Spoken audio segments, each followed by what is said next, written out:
Lur, selamat datang di Ngidul Ngalabu Film Cadela. Makin kesini barang-barang makin mahal lur ya. Semua ini gara-gara siapa? Ya ini kacrut satu ini. Emang satram ini lur. Balik mana ambil aku Icang, dan kali ini kita akan mengidul film bergenre action kriminal drama yaitu Honest Thief tahun 2020, mengisahkan tentang seorang perampok yang telah menggasak berangkas-berangkas dari belasan bank sampai akhirnya dia pun bertobat karena bertemu wanita yang dicintai. Namun konflik tiba-tiba terjadi ketika ada dua agen FBI yang mencari masalah dengannya. Penasarin? Langsung aja kita ke requestan salam-salam Melekete dari dulurku Naura Salim ya Cak. Salam buat mantanku Rahel yang pernah nendang telur. Oh, telur ayam ini lur. Beli telur ayam terus ditendang sama mantannya gitu kan, ya kan? Monggo sketsaken. I went entered the bank through an... It took patience and discovered my tracks by patching the plaster.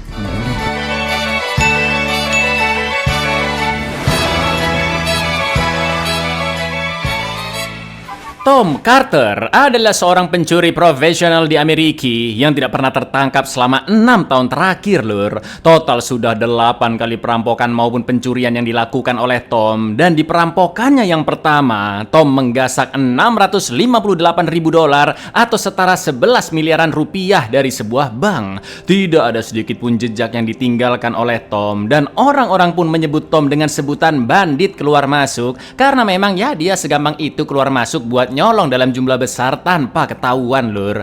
Kali ini Tom akan menggasak berangkas sebuah bank dengan cara melubangi beberapa titik di berangkas lalu dipasangi peledak. Dan inilah pencuri yang jujur. The In-N-Out Bandit has done in the past 6 years. Police have found no clue as to how the bank robber was able. $658,000 was stolen from the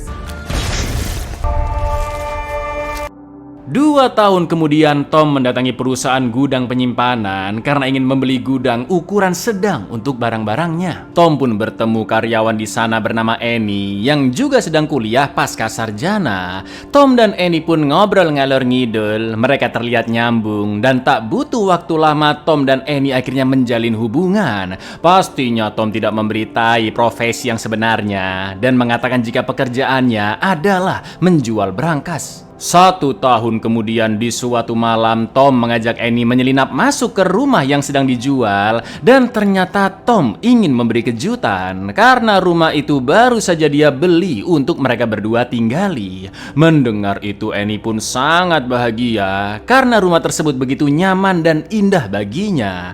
Akan tetapi Annie bertanya-tanya apakah mereka mampu beli rumah sebagus itu, dan Tom mengatakan jika dia masih punya cukup uang untuk membeli. Karena hubungan mereka semakin serius, Tom ingin memberitahu tentang profesi mencurinya. Namun dia mengurungkan niat karena Annie sudah cukup terkejut dengan rumah baru tersebut. Interested in moving in with me. Okay, are you messing with me right now? Oh God, it is a beautiful home. Can we even afford this? Yes, we can. There is something else I need to do. Enough surprises for one night. Scene pun beralih ke seorang agen FBI bernama Sean yang baru saja bercerai, dan dia pergi ke kantor sambil membawa anjing peliharaan mantan istrinya. Di kantor Sean pun menemui rekan kerjanya yaitu Sam. Sementara Tom yang sedang berada di hotel seperti memikirkan sesuatu, dan saat keputusannya sudah bulat dia pun langsung menelpon kantor FBI untuk menyerahkan diri lur. Ya, Tom mengaku dirinya adalah si bandit keluar masuk yang dalam 9 tahun terakhir melakukan perampokan tanpa tertangkap. Telepon itu pun langsung diteruskan kepada Sam yang tetap santai menanggapi karena selama ini banyak orang menelpon dan mengaku-ngaku dirinya adalah bandit keluar masuk hanya demi cari sensasi. Untuk membuktikan dirinya benar-benar si pelaku, Tom pun memperkenalkan nama aslinya, juga menjelaskan aksinya yang telah merampok 12 bank dari 7 negara bagian berbeda dan total mendapatkan uang tunai 9 juta dolar.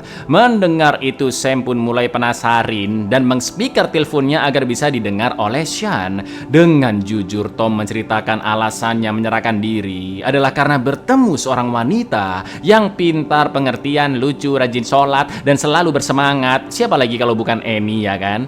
Maka dari itu, Tom sudah menghentikan aksinya 1 tahun terakhir sejak dia berkenalan dengan Annie. Dan Tom ingin selalu bersama di sisa hidupnya tanpa ada kebohongan, tanpa menutup-nutupi kejahatan yang telah dia lakukan agar tidak dihantui rasa bersalah. Akan tetapi Tom ingin membuat kesepakatan, yaitu dia akan menyerahkan diri dan mengembalikan semua hasil uang rampokannya asalkan dia dibui paling lama 2 tahun saja di penjara dengan tingkat keamanan rendah yang jaraknya juga hanya 1 jam dari kota Boston dan bisa dijenguk kapanpun.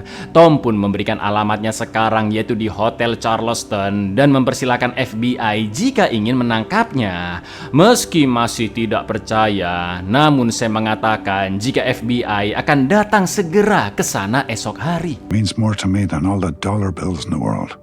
Well, she sounds like an incredible woman. She is. I want to be with her for the rest of my day, feeling guilty about lying to her. No more than 2 years, within an hour of Boston. The Charleston Hotel room. I'll be here.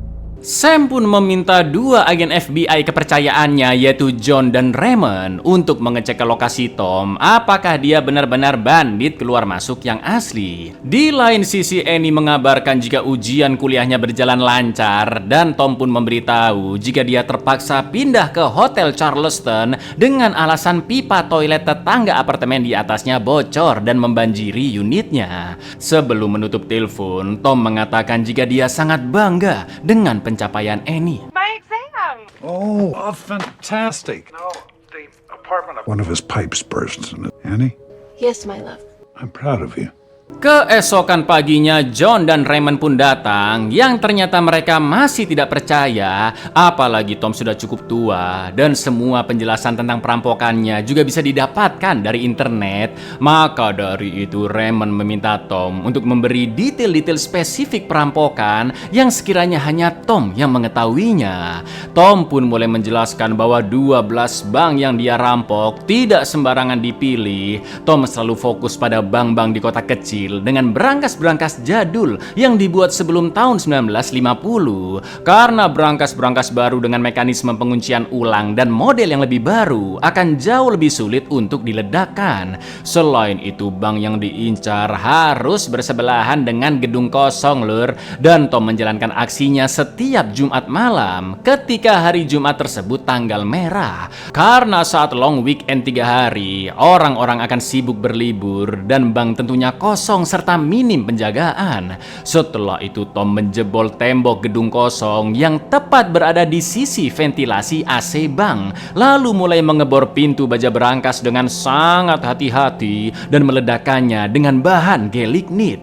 Langkah terakhir setelah menggasak seluruh uang di berangkas, Tom pun kembali menutup AC di bank seperti semula, lalu bobokan tembok gedung kosong ditambal kembali, lur, dengan semen dan cat. Beginilah cara Tom bisa keluar masuk tanpa meninggalkan jejak maupun petunjuk. Cara yang cukup sederhana namun sangat jenius, ya kan, lur?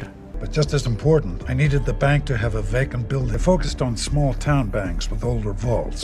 I would enter the bank through an... It took patience, and I discovered my tracks by patching the plaster and a little bit. Sebelum menyerahkan 9 juta dolar yang masih dia simpan, Tom ingin mendapat jaminan terlebih dahulu terkait surat kesepakatan bahwa Tom akan mendapat apa yang dia minta, seperti penjara maksimal 2 tahun yang jaraknya 1 jam dari Boston dengan tingkat keamanan rendah, dan Tom bisa dikunjungi kapanpun.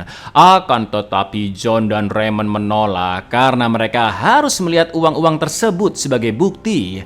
Mau nggak mau, Tom akhirnya memberitahu bahwa 9 juta dolar itu ada di dalam gudang nomor 173, sekitar 2 km dari hotel tersebut, alias gudang milik perusahaan tempat Annie bekerja, ya kan, lur? Awalnya Tom ingin ikut menemani, tapi John dan Raymond meminta Tom menunggu di hotel saja saja dan cukup mereka yang mengecek ke gudang. Sesampainya di sana mereka berdua pun langsung mengecek barang-barang Tom dan ya mereka sangat terkejut melihat 9 juta dolar itu benar-benar ada lur. Akan tetapi brengkesnya John dan Raymond berniat mengambil uang-uang itu untuk masa pensiun mereka, yang ternyata John dan Raymond sudah sering melakukan kejahatan ini, seperti saat mereka mengambil uang dari pelaku pencucian uang, juga dari kasus-kasus lainnya. Raymond sebenarnya sempat menolak karena uang 9 juta dolar itu terlalu banyak dan Tom bisa saja membeberkan perbuatan mereka ke FBI atau saat di pengadilan nanti. Namun John berusaha meyakinkan karena mereka bisa bersaksi bahwa 9 juta dolar itu tidak pernah ditemukan dan dengan uang-uang sebanyak itu mereka tidak perlu khawatir lagi soal biaya hidup, khususnya Raymond yang memiliki 2 anak. Pada akhirnya Raymond pun tergiur dan setuju. Mereka pun langsung memasukkan kardus-kardus uang itu ke bagasi mobil. Don't act like we're popping your cherry, okay? Please. This doesn't belong to you. He owns you until he cuts us loose. We could go to... Look, the universe just dropped a gift back. That is noble. Don't let the car and the... It's your call. Let's do it. Tak lama kemudian Annie pun datang karena melihat dari CCTV jika mereka sedang membuka gudang milik Tom. Agar tidak menjadi masalah, John dan Raymond pun memperkenalkan diri dengan nama samaran, juga mengaku mereka adalah temannya Tom yang dimintai bantuan membawa barang-barang milik Tom. Sayangnya Annie tidak merasa curiga dan mereka berdua pun pergi ke rumah aman milik FBI yang sudah lama tidak pernah dipakai untuk menyembunyikan 9 juta dolar itu di sana. Namun diam-diam John memakai sarung tangan lalu mengambil pistol yang memang tersimpan di sana. Di lain sisi Tom mulai gelisah karena menunggu John dan Raymond yang terlalu lama. It's a company safe house. Nobody's stepping foot in this neighborhood.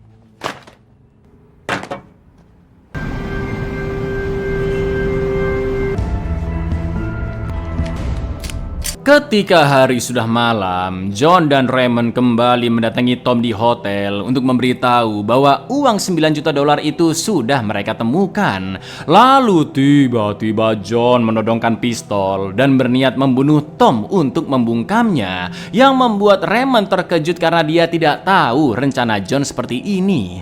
Tom pun akhirnya sadar bahwa mereka berdua berniat merampas uang rampokannya. Namun dengan tenang dan cerdik, Tom mengatakan bahwa uang yang mereka ambil dari gudang tadi sebenarnya hanya 3 juta dolar saja, sedangkan 6 juta dolar sisanya berada di tempat lain. Untuk mengantisipasi kejadian tak diduga-duga seperti ini, John yang merasa uang-uang tadi memang tidak sebanyak itu bertanya di manakah 6 jutanya berada. Sementara itu Annie yang baru pulang dari kantor akan mendatangi Tom di Hotel Charleston, sedangkan Sam juga sudah sampai di sana karena belum mendapat kabar apapun dari John maupun Raymond. Begitu Sam mengetok pintu, mereka berdua langsung berpura-pura sedang menginterogasi Tom.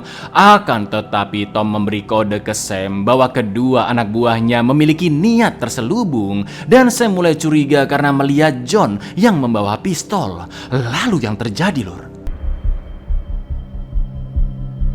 What's with the 9mm?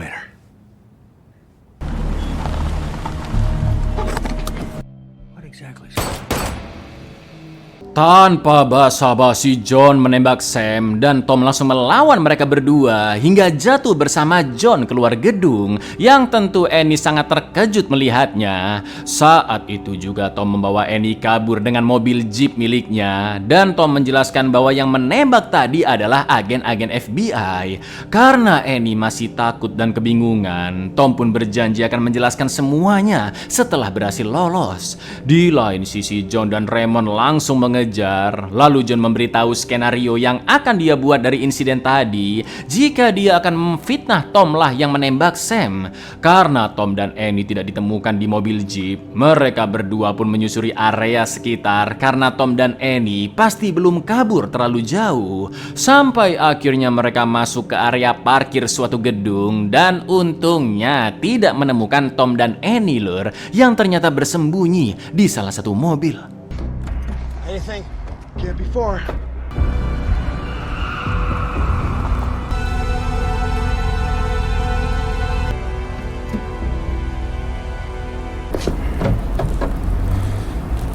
Ketika situasi aman, Tom langsung menyetrumkan kabel mobil itu agar bisa menyala. Lalu mereka pun pergi mencari tempat yang aman. Dalam perjalanan, Tom menjelaskan siapa dirinya. Niatnya bertobat sejak bertemu dengan Annie dan juga ingin menyerahkan diri ke FBI untuk memperbaiki namanya dan bisa hidup bersama Annie tanpa ada kebohongan.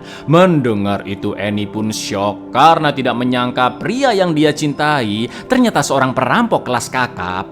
Tom mengatakan bahwa dia tidak pernah membunuh seorang pun dalam hidupnya, termasuk saat dulu menjadi marinir, karena dia hanya bertugas untuk menjinakkan ranjau.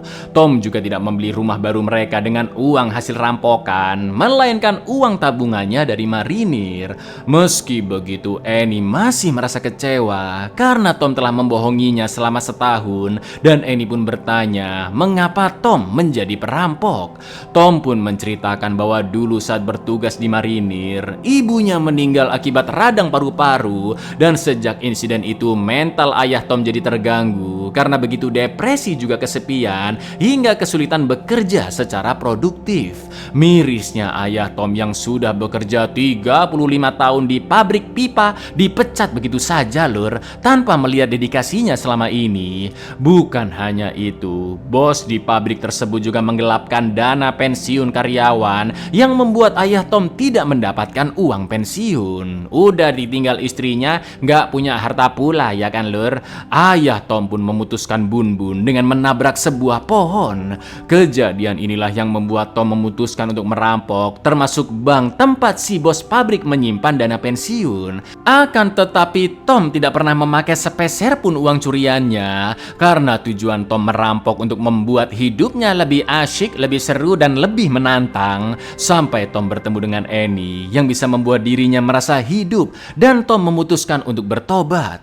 Karena Tom sadar dalam hidupnya dia tidak butuh uang ataupun gejolak adrenalin, melainkan rasa cinta. Mendengar itu, Annie pun hanya terdiam, namun dia sudah lebih tenang karena Tom telah mengatakan yang jujur. Instead, he drove his Chevy 60 miles an hour. I never spent one. It wasn't about them. It just felt good. What I needed in my life was the need.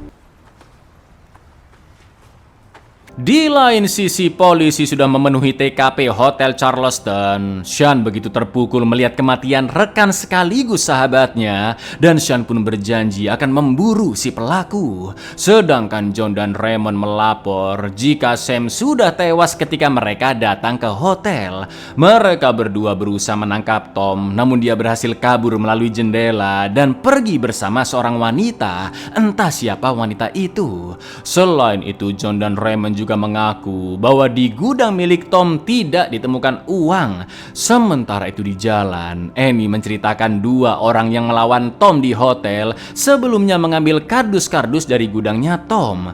Tom pun menceritakan kronologinya, termasuk tujuan John dan Raymond yang ingin mencuri $9 juta tersebut, dan Tom yakin dia akan dikambing hitamkan sebagai pelaku pembunuhan Sam. Tom juga tidak akan berkutik di pengadilan karena hakim pasti akan lebih membela agen-agen FBI dibandingkan dirinya yang tersangka perampokan. Maka dari itu Tom akan mengamankan Annie terlebih dahulu karena FBI pasti mengejar Tom dan Annie bisa-bisa dianggap komplotannya. Jelas Annie menolak karena khawatir dengan Tom, namun Tom tetap memaksa demi keselamatan Annie. Saat itu juga Tom mengantarnya ke terminal Arjosari lalu meminta Annie pergi keluar kota yang cukup jauh dan tinggal di hotel yang bisa dibayar pakai uang tunai agar dia tidak bisa dilacak. Annie juga harus memakai nama palsu dan menghubungi Tom dengan telepon umum jika sudah mendapatkan hotel nanti. Sebelum berpisah, Tom mengatakan jika dia memang berbohong tentang kehidupannya namun tidak dengan perasaannya.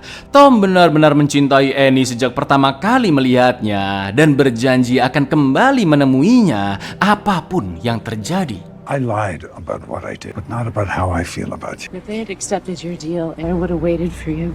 I can't. I have. Prove that you didn't kill that man. You will, I promise. Di kantor FBI, Sean menjelaskan ke John dan Raymond informasi seputar Tom bahwa dia adalah mantan marinir juga seorang ahli peledak, dan itulah alasannya Tom bisa dengan mudah meledakkan brankas lur. Dari CCTV di luar hotel, sosok Annie juga terlihat dan Sean sudah mengumpulkan informasi tentang Annie yang telah cerai 2 tahun lalu. Meski tidak diketahui keterlibatannya, namun Sean yakin jika Annie pasti mengetahui sesuatu dan FBI harus mencari keberadaan Annie. Sementara itu kini saatnya Tom membalas perbuatan John dan Raymond, si 2 agen FBI biadab. Pagi itu Tom mendatangi kantor Annie untuk mencari tahu tentang John dan Raymond dari komputer di sana. Lalu setelah Tom pergi, dilalah Annie telepon pakai HP-nya, bukan pakai telepon umum. Dan ternyata Annie tidak jadi pergi keluar kota, melainkan berada di kantornya untuk membantu Tom. Annie pun memberitahu bahwa rekaman CCTV John dan Raymond yang mengambil kardus-kardus dari gudang Tom masih ada, yang mana itu bisa menjadi bukti mereka mencuri uangnya, dan Annie akan mengambil kartu memori yang terdapat rekaman video tersebut. Mendengar itu, Tom hanya memintanya untuk segera pergi karena situasi sangatlah berbahaya, dan Tom langsung OTW ke sana. Work. Get off the bus. There's a backup memory card that records The 2 FBI guys, they're unloading boxes out of your storage unit. Please, hang up and get out of there right. Ternyata firasat Tom benar lur, karena John sudah datang ke kantor Annie dan bertanya di manakah $6 juta sisanya yang masih disimpan Tom. Annie pun mengaku tidak tahu apa-apa dan karena panik dia berusaha kabur. Lalu yang terjadi?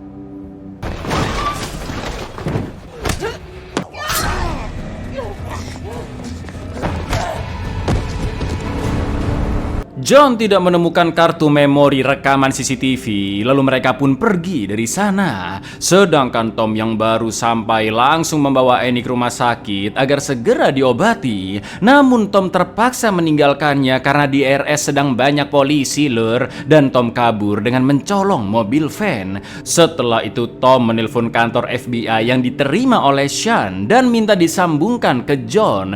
Tom mengatakan bahwa dia sudah berniat menyerahkan diri. $3 juta telah diambil oleh John, namun Tom bertanya mengapa John sampai melukai kekasihnya yang tidak terlibat apapun. Karena percakapan itu didengar oleh Sean, John pun berpura-pura tidak tahu apa maksud Tom. Sampai akhirnya Tom mengeluarkan kata-kata ancaman khasnya Liam Neeson yang sangat mengintimidasi seperti ini lur.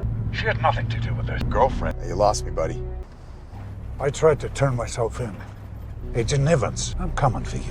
Believe this guy? Can't believe it's you. Karena sedang menjadi buronan, Tom sangat berhati-hati di jalan, dan ketika lampu merah polisi yang melihat wajah Tom pun langsung melaporkannya beserta mobil yang dia pakai. Dan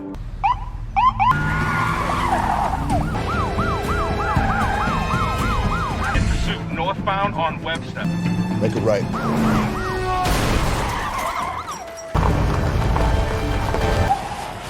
Tom parkir ke rumah orang untuk mengelabui polisi. Namun ketika melihat mobil John dan Raymond yang melintas, Tom pun langsung menabrak mereka. Karena mobil nyangkut, mereka pun sempat saling tembak sampai akhirnya Tom melarikan diri.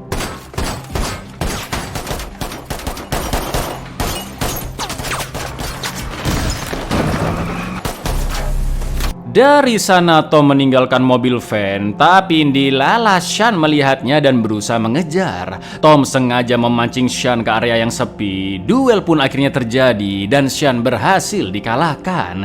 Tom pun memberitahu bahwa yang membunuh Sam bukan dirinya melainkan John, dan John jugalah yang telah melukai Annie karena memiliki bukti rekaman. Sedangkan Raymond ikut terlibat dan pistol yang dipakai Tom sekarang adalah milik Raymond yang berhasil dia rampas. Setelah mengembalikan pistol tersebut, Tom pun pergi dan berganti baju. Lalu dia menginap di sebuah hotel dan menelpon rumah sakit untuk menanyakan kondisi Annie. Untungnya perawat menyampaikan jika Annie sudah membaik, namun masih belum siuman. Di lain sisi, John menyuruh Raymond untuk menghabisi nyawa Annie agar tidak ada yang bisa menunjukkan rekaman CCTV. Akan tetapi Raymond menolak karena dia tidak mau terlibat masalah lebih jauh, yang akhirnya John akan melakukannya sendiri, dan dia berjanji akan menjebloskan Raymond ke penjara karena tidak membantunya. Namun saat masuk ke rumah sakit, John terpaksa mengurungkan niatnya lur, karena ternyata Sean sedang ada di sana. Don't blame me. Kids hate their father because he wasn't there when...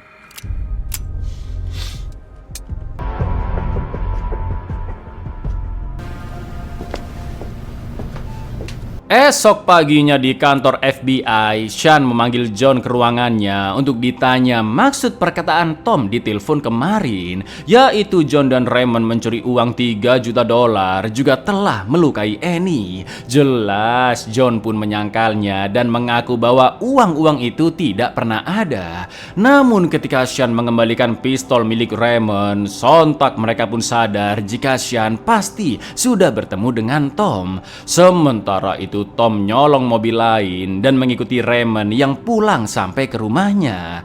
Lalu di malam hari saat Raymond sudah tidur, dia pun terbangun karena mendengar suara pintu garasi yang macet. Dan ternyata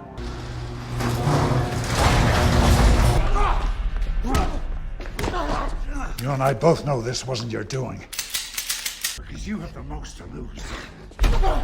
Raymond menjelaskan jika awalnya mereka berdua ingin mencuri uang saja tanpa ada yang terluka sedikit pun. Namun John tiba-tiba nekat menembak Sam yang kini situasinya menjadi rumit dan Raymond sudah terlibat. Sebagai mantan marinir, sejak awal Tom sudah sadar bahwa Raymond hanya dimanfaatkan oleh John. Maka dari itu Tom meminta bantuan Raymond untuk membuktikan jika Tom tidak bersalah, karena dengan cara itu Raymond bisa terlepas dari John.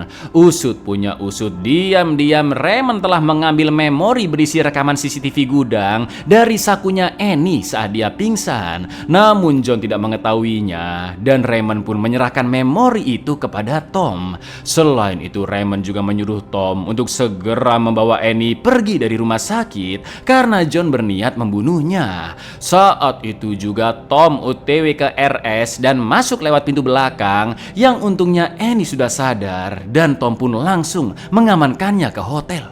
I need to get you out of here right away. You're not safe. I love you. How could you not? Sambil belanja di Mitra 10, Tom menelpon Sean untuk memberitahu bahwa dia memiliki suatu rencana yang terpaksa harus dia lakukan, namun Sean tidak perlu mengetahuinya. Setelah itu Tom merakit bom di hotel dan menjelaskan ke Annie bahwa dia pasti tetap di penjara apapun yang terjadi nanti. Namun Annie tidak mempermasalahkannya dan akan menjenguk Tom setiap hari sampai dia keluar nanti. Lalu keesokan harinya Tom akan memulai rencananya itu. Namun Annie tetap memaksa ikut, yang akhirnya Tom pun mengizinkan. Lalu mereka berdua mengintai rumah mewahnya John hasil dari korupsinya selama ini. Selanjutnya Tom menelpon John dan meminta agar John mengakui perbuatannya, yang telah mengambil $3 juta hasil rampokan Tom juga telah membunuh Sam. Karena khawatir percakapan itu direkam lur, John berpura-pura tidak tahu apa maksud Tom, sampai akhirnya Tom menyuruh John untuk segera kabur dan mulai menghitung mundur karena ternyata In that case, I suggest you just run.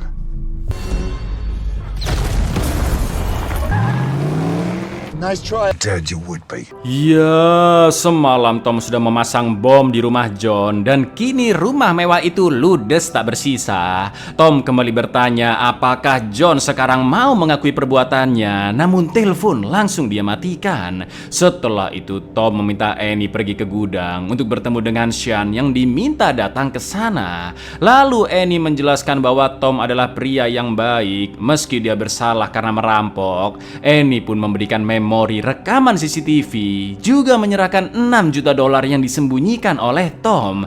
Ternyata sejak awal Tom membeli 2 gudang yang bersebelahan lur, dan 6 juta itu berada di gudang yang satunya. Melihat tumpukan uang-uang di kardus, Sean pun terkejut karena jika 3 juta dolarnya dirampas oleh John, itu artinya 9 juta dolar hasil rampokan Tom memang masih utuh. Security footage of Nivens and Hall taking boxes out of this.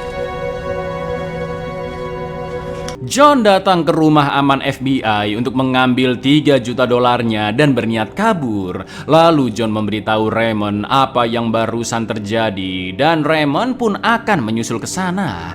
Tak lama kemudian Raymond datang, tapi ya Tom berpura-pura menyanderanya agar John tidak melawan. Betapa terkejutnya John ketika mengetahui Raymond sudah mendapat memori rekaman CCTV namun telah dia berikan kepada Tom. Jelas John emosi dengan rekannya yang berkhianat. Akan tetapi Raymond mengatakan bahwa dia tidak akan bisa menatap mata istri dan anak-anaknya jika terus merasa bersalah atas kematian Sam, meski yang membunuhnya adalah John. Maka dari itu Raymond tidak peduli dia di penjara, karena yang terpenting dia telah melakukan hal yang benar. Sontak John pun langsung menyerang Raymond, dan inilah yang terjadi lur. How can I live like that? My kids in the eyes. You murdered Baker. He didn't deserve to die.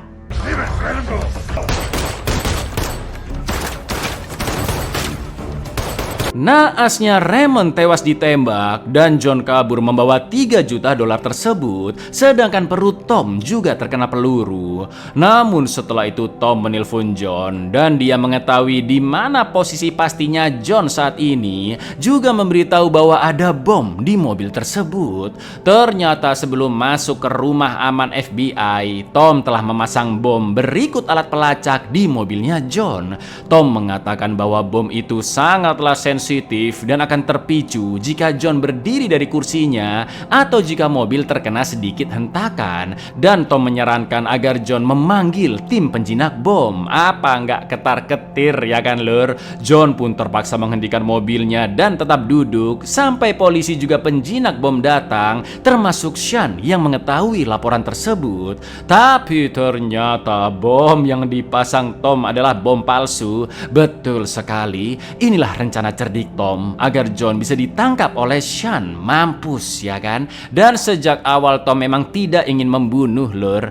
Selain itu Tom juga merekam ucapan John yang secara tidak langsung mengakui telah membunuh Sam, juga tentang pencurian mereka berdua tepat sebelum Raymond ditembak. What's happening?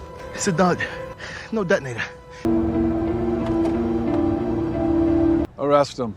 You heard me.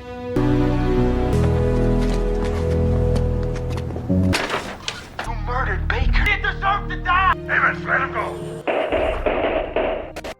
Film pun ditutup dengan Tom yang menyerahkan diri dan Sean memuji cara Tom untuk menangkap John sekaligus membersihkan namanya. Kemungkinan Sean akan meloloskan John lur karena sudah tahu apa motifnya merampok. Lagi pula uang 9 juta dolar juga masih utuh ya kan? Dan kini hanya Sean seorang yang tahu bahwa Tom adalah bandit keluar masuk yang asli. Nivens, the way you did. Impressive work. Definitely offering your job.